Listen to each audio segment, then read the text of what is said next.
Hey, before we jump into this week's video, I want to put a quick announcement about Tobacco Advent. It is coming up during the month of December. For those of you that don't know, from December 1st through December 25th, we smoke a tobacco a day, post a video a day, in addition to our weekly, regularly scheduled Marco Men's Breakfast Club videos. Where do we get this tobacco? That's a great question. That tobacco comes from viewers like you. What we ask, if you're interested in participating, is send a small sample of your favorite tobacco, just enough for a pipe each. We'll smoke it, we'll talk about the tobacco, we'll answer a question, and we'll post that video every day throughout the month. In exchange for that, we want to send you a gift of a... Is it cornament. A gift? It's a cornament. It's a cornament, but is it a gift? It's not a gift. It's well, you know, with the FDA. With the FDA... Doesn't matter. Right? No. The FDA, they have a problem with free tobacco samples, so... But they're on a business. We're exchanging. Okay. Right? We're going to exchange a cornament for your tobacco sample. We'll send you a cornament. You can't smoke it, but you can put it on your tree. What do you mean you can't? Smoke it if you want to. I mean, what you do, that's not the purpose of it. Once you have it, is your problem or your decision. It's a free country.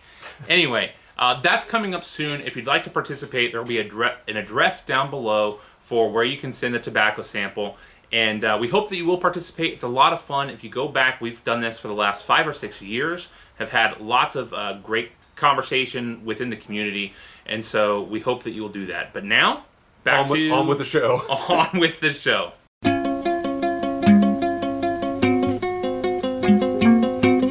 Hey, Scott from Aristocob.com here. And I am Seth here as well. Welcome once again to Marco Men's Breakfast Club. Morning, boy. Good morning, Homer. And we're going to start this one off with, and I cannot believe this. This is so me.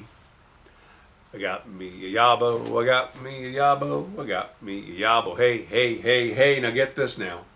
This was sent to me in January of this year. Oh my goodness. Cool.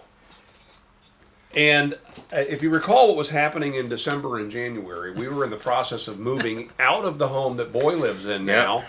And moving into our new home. And this was something that was sent to me. It wasn't ordered. It was somebody who wanted to give me something nice. And it sat unopened for the longest time. Didn't even know where it was. And then I found it. I opened it up and thought, oh man, this should have been a YABO. So here you are with Boy seeing it for the first time. But check this out. First off, it comes with a note. The note says, Scott, hope you enjoy this pipe. This is a Metallier cob pipe. I get so many bowls from you that I thought I should give you back one. This is from Mark, a.k.a. Mod Piper. And what Mark does is he makes pipes such as this. So kind of in the style of the Cavalier pipe, but a modern pipe. Yeah. That uses, in this case, a country gentleman bowl. So how cool is that? Neat. Isn't that cool? That's super cool. So this is not the YABO I was thinking of. We'll have to do that one next week. Sounds great. All right. So why don't you find yourself a country gentleman, and let's find. We're smoking our way through that Amphora tobacco that we received, or that I purchased. We've already smoked the full aroma, so that leaves 2 more. So, Boy, pick a hand, left or right. Let's go right this time. There is no middle. Black Cavendish. This is one I don't think I've had, so I'm looking forward to trying this. Cool. They've used a font that looks more like elfish. Can you make out what that says? Yep. Black Cavendish is a rich, superior blend of the finest double-fermented dark and spicy tobaccos, blended for the connoisseur. That's us, all right. There's no punctuation marks in that statement. So kind of sewer. You know it's fancy. Check it out. It screws right in. Cool. Goes into that. Huh. I'm looking forward to giving this a try. Gosh, Mark, I'm so sorry this has taken so long. And I don't even know if I said thank you when I received it. So, Mark, forgive me and thank you. Look at that. That's cool. That is a Danish stem that has been modified to fit this. That's really a cool design. Look, you can see where he has taken Oh yeah. the shank, the wooden shank, and has trimmed that off to get himself a smooth bowl. That's cool. This type of pipe, not the shape of pipe, but the idea where you're combining wood and metal, or in this case cob and metal, dates back to about the 1940s, where during World War II it was difficult to get briar in the United States. And so a whole bunch of companies started making what are now referred to as system pipes. You've probably seen the Viking, and gosh, the Viking is the knockoff of, what is the other one? Shoot, I don't smoke any of them. But also within that would be the Aristocob system pipe, was introduced a bit after that. That was in the 1960s. But the idea of combining the natural material with metal goes back to the 1950s or 40s. That's neat. This is very similar to the to that German pipe that Missouri Meerschaum, 100-year-old Missouri Meerschaum pipe is a Cavalier style.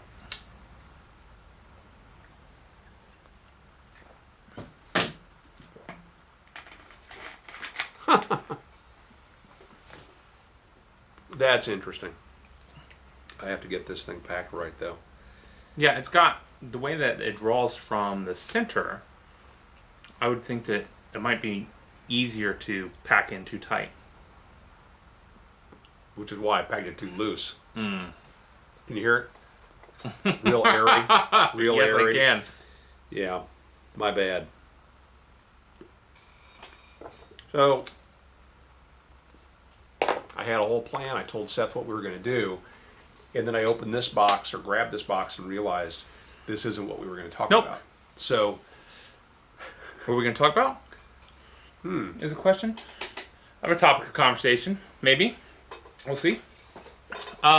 So, went to church this morning and you go to church on Wednesday morning? You know how I do. Yeah. And the illusion has long passed. Just... and one of the things that they were talking about relationships, talking about marriage, and one of the things that he brought up this week was talking about communication, and communication within a marriage in particular, but I think it could apply, certainly communication applies beyond that. And, one of the things he was talking about is how men can have a tendency to just not communicate at all, or allow frustrations to be what's communicated instead of words of encouragement, instead of things for building people up. He quotes from scripture, says that the tongue can be used for creation or destruction, and so in thinking about that and thinking about my marriage relationship, but other relationships, family relationships, we just spent several days together with family in a stressful situation, and it can be very, very easy to become critical, to use your tongue in a way that is destructive, even when that's not your intention. And so, the encouragement this morning was, in particular for men who may tend to just shut down and either use their tongue destructively or not at all, to start speaking with more encouragement towards one another. And so, let's talk about that. That's stupid. Okay.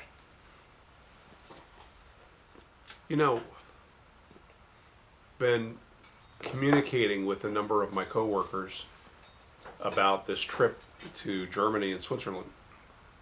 And I've been there many times and wanted to kind of get them up to speed on what their expectations should be. And one of them an email I wrote to them was a little bit about how Germans, well, they're not into small talk. Not at all. And a lot of Americans go to Germany and get a sense that people are rude, when in fact they're not. They just don't They don't respond to how you doing today, or if they do, they tell you how they're doing, which is not what we mean when we say, hey, how you doing? Right. You don't ask the question unless you actually care to know an answer. Got a German coworker who, when he was new to the company, two funny things happened. First one was he's walking down the hallway and somebody says, hey, how you doing? And he stops to answer them, and they keep walking. And the next person says, hey, how you doing? And he stops, and same thing. Finally, and he just retired. Did he? Yes. Finally, he adopted a response, and for 20-some years of his employment in the company, his response to anybody who was casually asking, how are you doing, his response is shitty. And inevitably, that kind of stops you in your tracks. Really, you doing okay? And he'll laugh and say, actually, I'm doing great. You know, but we're so cavalier, speaking of the cavalier, we're so cavalier with those greetings that we use, and with our small talk, you know, we're at a convenience store and we'll say to the person at the cash register, you know, how's the day going? Boy, look at the rain. All those things that we talk about that really don't mean anything. Right. They're just, you know, they're niceties. That's not common in Germany. If you ask a question like that, you're probably going to get either a very long response that you didn't intend, or you'll get a stare like you're crazy. Likewise, if one of them invites you, or let's say you invite them, hey, you should stop by the house sometime. This also happened to Charlie. Somebody said, you should stop by the house sometime. Well, like 2 days later, he stops by their house, and they're like, what are you doing, Charlie? Well, you said I should stop by. Well, we say that, meaning we should maybe at some point in the future arrange a get-together, but you don't invite someone to your personal home unless you mean to invite them. In fact, if you were to say to somebody in Germany, hey, we should grab some coffee together, their next question will be, when and where? You know, and it says, well, you know, sometime, you know, but they're thinking that you've just invited them out for coffee. Let me check my calendar and let you know when and where. Right. And if you're not expecting that, that can be kind of confusing. Absolutely. And I imagine, again, we're going to be in the Black Forest where people in Europe travel all over the world. Many, many people I've met in Germany have been to the U.S. many times. And, you know, they get a full month or more of vacation every year. They get paid for 13 months. So they have the money, the wherewithal, and the time to vacation. And so they're pretty well world traveled, and all of them now, at least the young folks, get English up through at least the 6th grade, and some even further through their college education. And even in this area of the Black Forest where they don't normally speak English, they pretty much know English. Yeah. And they know it more than they may speak it because they don't get a chance to speak it very often. And so I don't speak German. I will say, you know, danke schön. I'll say tschüss, which is, you know, casual see ya. Yeah. Right? Auf Wiedersehen would be a bit more formal than what they speak in the Bavarian part of the country. And but you can't also assume that they speak English because they may not choose to speak English. So my advice to these guys was you kind of have to get outside yourself and not think about just yourself. Same thing is true here. You can be that burly man and say, well, no, this is the way men are made, and I'm going to behave the way I behave, and who cares what the woman thinks? Yeah. Well, okay, that's great if you don't mind being alone, right? But we're trying to be in relationships with people that are different than us, and that sometimes requires us taking a different approach. So, long way around to agreeing with you and the pastor. He's in the middle of a sermon series on sex, but there's a lot more to sex than intercourse, and it's been an interesting series. Yeah, it was a really good message this morning.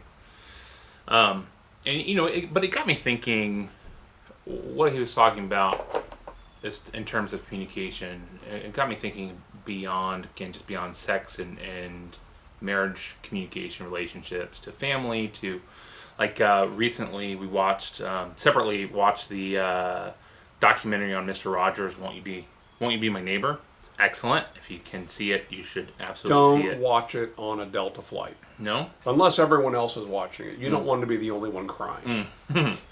Yeah. But, one of the things that Mr. Rogers was a strong advocate for is teaching children to embrace and share their feelings. Don't tell them, don't be afraid. Tell them it's okay to be afraid. I'm afraid sometimes, and this is how we deal with being afraid, and how we can learn through that. And so I'm certainly guilty of that, especially in my job. I'm talking to people from 8 to 5. I'm emailing. I'm overwhelmed with communication, talking on the phone, doing video, just all sorts of stuff, communicating all day long, that by the end of the day you come home and it's almost as if the tank is empty, can be. And so the only things that you communicate are in very short, poorly communicated bursts, or when things are frustrating. And I've been traveling more recently, and people have asked, is that hard? I said, well, I miss my family, certainly while traveling, but the actual travel part is fine. I enjoy it. I enjoy what I get to do. I enjoy meeting people, going to dinner, working, doing all of this stuff. I enjoy that part. And actually, as I reflect on the question, the most difficult part for me with traveling right now is when I come home. Because when I come home, my wife has been a single parent for a week with our 3 young kids, and I am absolutely out of rhythm with whatever patterns they have established. And so it's a bit of a bull in a china shop where, I'll get on them for doing something or not doing something that a week ago was what they should or shouldn't have been doing, and in the week that has passed, the dynamics have changed. And maybe your wife has already granted them permission to do that thing because they accomplished some task that's right. given them. And so in trying to be helpful, you end up being disruptive. I've experienced that a lot in this, particularly because I'm oftentimes traveling with other people and I'm directing people. We got 8, 9 people together for training, and I'm saying where we're going to go for dinner, how you might order some things you should probably avoid because we don't have time to wait for you, and things like that. And we'll get home, and that first day can be a challenge because we're leaving the airport parking lot, and I'm pointing and directing the things that are clear to any person driving. Right. But I've spent the whole week, hey, you want to pick that up and make sure that when you're done with that, it goes over here, right? She doesn't need to hear that from me. Yeah. Yeah, it's funny. Absolutely right. But how do we contrast that with our natural instinct as a man to be the problem solver and to not collaborate through challenges, but to come up with solutions? You shut that down sometimes. You shut down the collaboration, or you shut down that instinct? That instinct, they were talking about it. He talked about it this morning in a totally different application, but there are many, many things that may be natural instincts for us that are not beneficial to us or those around us. And so really what makes us humans and not just animals is discipline. It's our ability to recognize that following whatever our instincts might be doesn't always have a greater benefit to us. I gave you an analogy. We can do anything we want. We can do anything really, but there will be consequences. A fish can decide that they want to walk on land, and they will for about a minute. And so it's not that we can't do those things, but is that the best thing for the situation? It's taken me 10 years of marriage to learn that there are times where my wife is often not looking for a solution. She's looking for me to say, wow, that sucks. Yeah. Right? Or just to have the conversation. Yeah, just to listen, talk it out, and say, that stinks. And I think a lot of times it's because she already knows the answer. And just like what you were saying, it can come across as condescending in trying to help find the solution when she's as smarter than I am and able to find the solutions to those things. And when she wants advice, when she wants help with the solution, she'll ask. When she wants insight on that, she'll ask. And there are lots of times that I still will stumble into it and have to pull back. And we were talking about some friends of ours, younger couple, and how stressed the wife is. She's trying to apply to graduate school, and how stressed she is about her interview process, because for grad school you have to go to the schools and do some interviews, and she just is a nervous interviewer. And her husband, who is very calm and collected in those situations, says, well, just don't be nervous. Problem solved. It's a shame she hadn't thought of that. It feels like very practical advice, and I have given advice that is that useless before, thinking, well, that solves the problem, right? That's what I do. When I'm nervous, I just not be nervous, and it solves the problem. That's not helpful. That's not helpful. That's the advice I gave you all the time. Yeah. We've talked about this before, but it's just a truism that I learned years ago. I'm sure from my dad, that the courage to do the thing that you fear comes after you do the thing you fear. It doesn't come. You don't muster up the courage and then do it. Right. You just have to say, all right, I got to do this. And then the courage comes, and really the joy of doing something that you didn't think you had the courage to do. It's fun to challenge yourself to do things that don't come naturally. So I was listening to Simon Sinek speak. I've talked about him before. He was saying that there's something he's done in his life. People always ask him, how are you comfortable? He seems very comfortable on stage. And he said a long time ago, he noticed that when the Olympic athletes are interviewed, when the reporters will inevitably ask, so are you nervous, right before an event? And the answer is never, yes, I'm nervous. The answer is always some form of, I'm excited. And biologically, physiologically, our bodies are experiencing the same things: fluttering of the heart, increased blood pressure, increased sweat when we are both excited and we are nervous. And so he has started telling himself, I'm not nervous, I'm excited. I'm excited. Yeah, it's smart. And it's a mental flip of that if you're excited, well, now I can't wait to do this. So the next time my wife is nervous about something, I should tell her, no, you're not. You're excited. You're excited. Get over the nerves. Get over it. Just get over it. Don't be nervous. Be excited instead. That's exactly right. Well, we have accomplished nothing today. No, what we're going to do is we're going to share this link with them, and they can watch this. Sure. Yeah, I think watch our video. That's exactly what our wives want to do. Is they want to come to YouTube and watch our videos.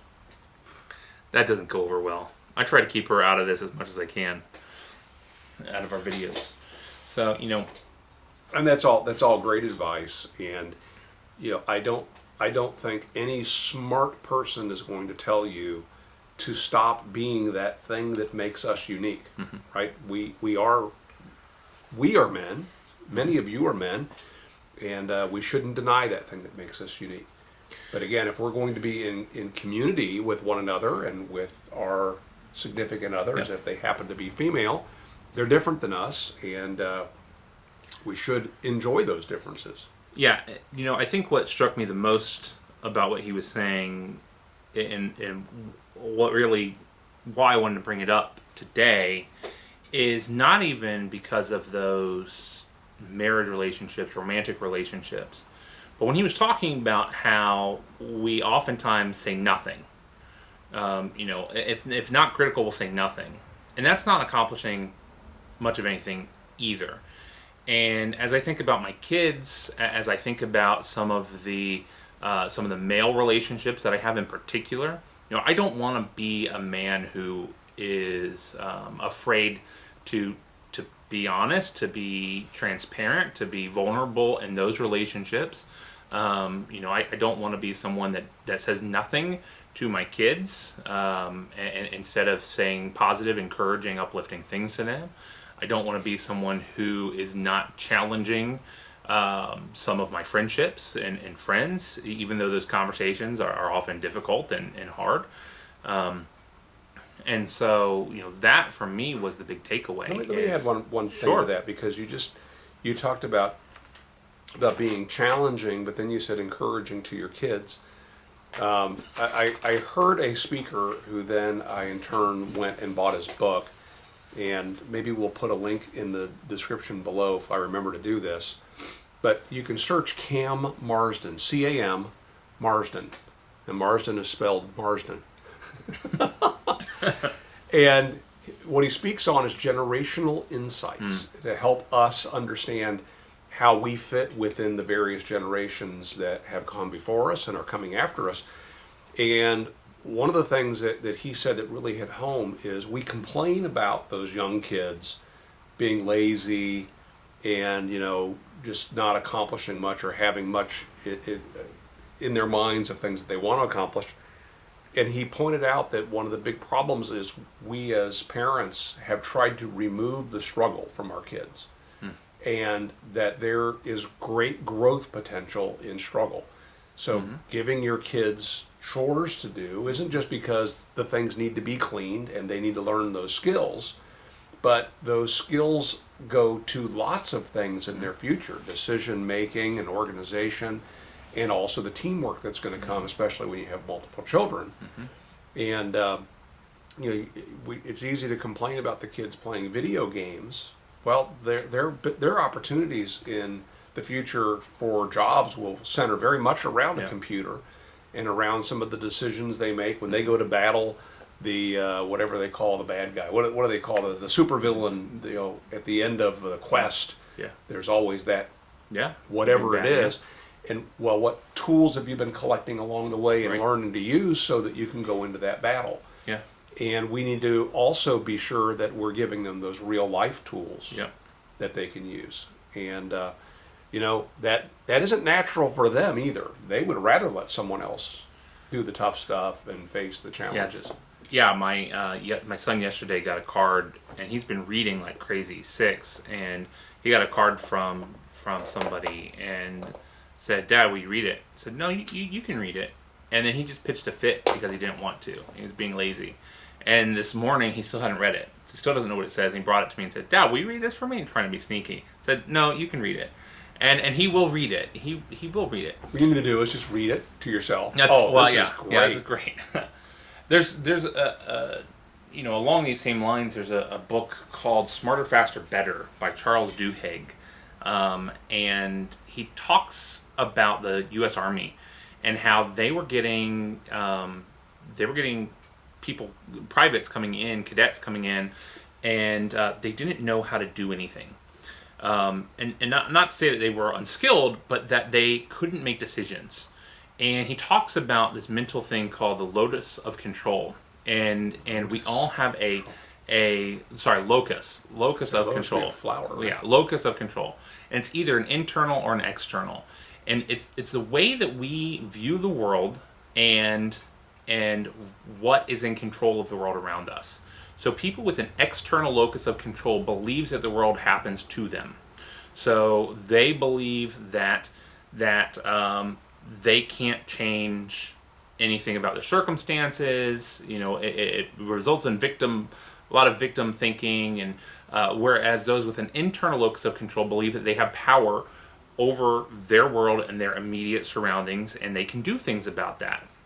And so the way it manifests for the Army in cadets who are coming in, and they would tell them to clean the mess hall, and they wouldn't know how to do that. And so the Army would, and what they would do is they would ask, well, what do I need to, what do I need to do? What do I need to do first? What do I need to grab first? What do I need to do this? The Army needs soldiers that they can give a command to, that they have an idea of what the objective is, and then they figure out how to meet that objective. And so what they've started doing strategically is they'll take them to the mess hall and tell them to clean up. And all of the instructors are there, will just observe. And as they ask, a couple mops there, there's a couple brooms right, there. Well, should I mop the floor? and I don't know if they give a response. I think the response is just you need to clean the mess hall, or do you think you should use the mop? Right, questioning like that. One of the ways this manifests with children is if you have kids and you tell them you're smart. If a kid gets an A and they're told they got the A because they're smart, then when things get hard, they will start to believe that they fail. They're failing because they're not smart enough. Whereas children who are told you got an A because you worked hard, those kids are the ones that end up being more successful later in life because as things get hard and they fail, they're still working hard. So Jack Handy was right to all achieve. along. You know he was. And so we've changed because of this book. We've changed the way that we talk with Ender and our kids, trying to instill in them instead of saying, you are doing such a good job because you're smart. You're doing such a good job because you're trying hard. That must be really difficult for you. You're putting in a lot of work. Trying to encourage those behaviors that result in an internal locus of control. So Jack Handy said whenever a kid gets a good grade or something like that, I always tell them, boy, you are sure lucky. Yeah. And that helps to build a good good feeling of luck. That's right. All right, so I have less to say about the tobacco than I do about this pipe. Oh, yeah? This pipe is cool. Yeah, it is cool. And I mean, it's cool. I mean, it's the smoke. The smoke is cool. You can tell that that's a bit of a heat sink down below, so that's getting warm a bit. But I fully expected this part to be unhandleable. Huh. Feel it. It feels good. It actually, I'm surprised, it clenches well. Yeah. Okay, it's hanging there just Kinda fine. Mark, that's a great design. Nice work. And like one of those hanging birds. Yeah. Well done. I'm really impressed by this. Mark, you're going to have to remind us how we can send people to you. As soon as we have that information, we'll put the link in the doobly-doo if you're interested in a pipe like that. But that's super cool. As for the tobacco, I think I liked it better than... I think I liked the Black Cavendish better than the Full Aroma, but it smoked down to nothing. There's nothing left in my bowl. So I must not have loaded it enough. Or something.